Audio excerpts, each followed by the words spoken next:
On my way to the Meadows. Oh, we knew it was going to be cold today. It wasn't vicious cold, but then it started snowing. And a decent enough snow, and I'm actually glad it was a little colder because I don't know if I could have taken the rain. Rain at that temperature. It was very, very cold. So I would say, 30 degrees, -1, -2, but then the snow started to come down and the wind picked up. The first set, it wasn't too bad, but immediately after that, the wind was just, it was pretty harsh. One horse in particular went a hell of a mile through that wind by herself.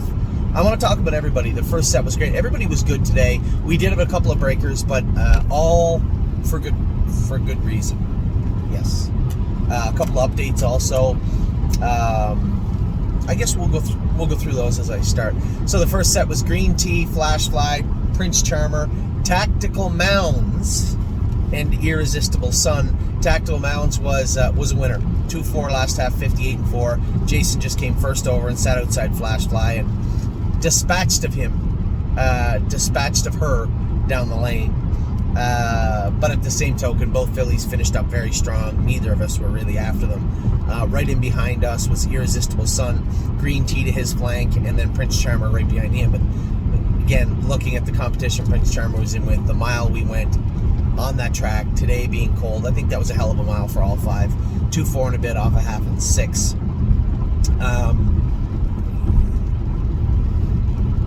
From what I understand, Tactical Mounds has almost got a walkover. Not almost. She has a walkover in her first 2 stakes.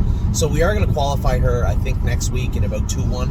And then I'm going to ship her out to Megan just so she can start off her year. Now, the only problem I have, it's awesome to have, for those of you who don't know, it's my understanding that Tactical Mounds is the only horse nominated to the 4-year-old stake, which means they have to race it. There's no race. She just has to go out and go around. It's not our fault that nobody nominated. We certainly did, and the money has to be paid out. So a pretty interesting update there. So, but we do have to go.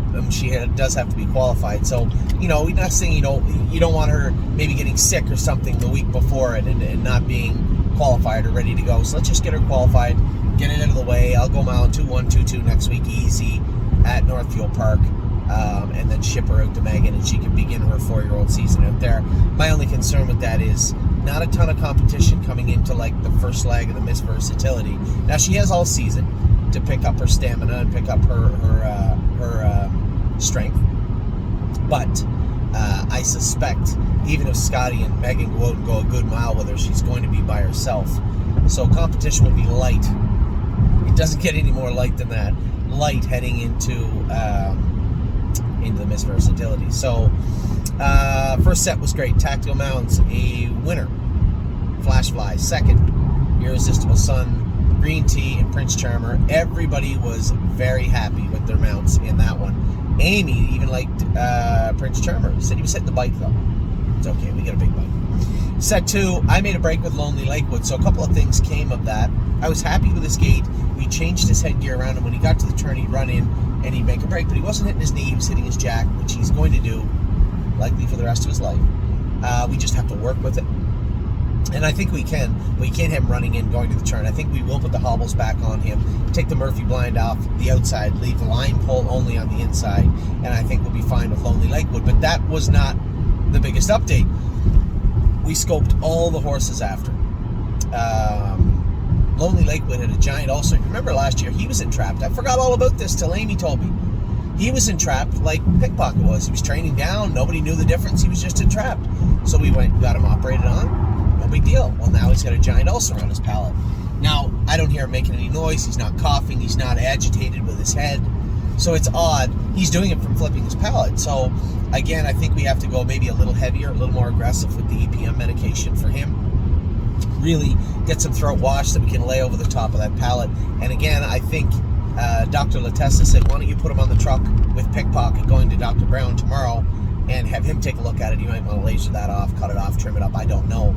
I'm not a vet, but I'll leave that. I'll defer that to the experts. But Lonely Lakewood has an ulcer on his palate. Now, he was going to train pretty easily today, I think, in around 2.4, 2.5. But ended up making a break in the 5/8 turn. That's okay. It's not the end of the world. We get a long season for Lonely Lakewood. The one one takeaway was I didn't see him at his knees. He is getting to his jack a little bit, but what we can do is take those bell boots off him up front, which may help, and put the hobbles on him, put a little more confidence into him, as long as we can keep him out of those knees, which it looks like we're going to be able to. It's impressive. He got at his knees really hard last year. So it's impressive that he's done it so far. He stayed off them. We'll just tape them up, and again, we'll see what Dr. Brown says about that pallet. These are just maintenance, and it's good timing. We get rid of it right now. Now he is eligible for that series over here at the Meadows at the start of next month, but I don't really care about the series at the Meadows. We have the entire staking season for Lonely Lakewood. So, but no blood, no mucus found, just a big old dirty ulcer on his palate. Purple People Eater made a break.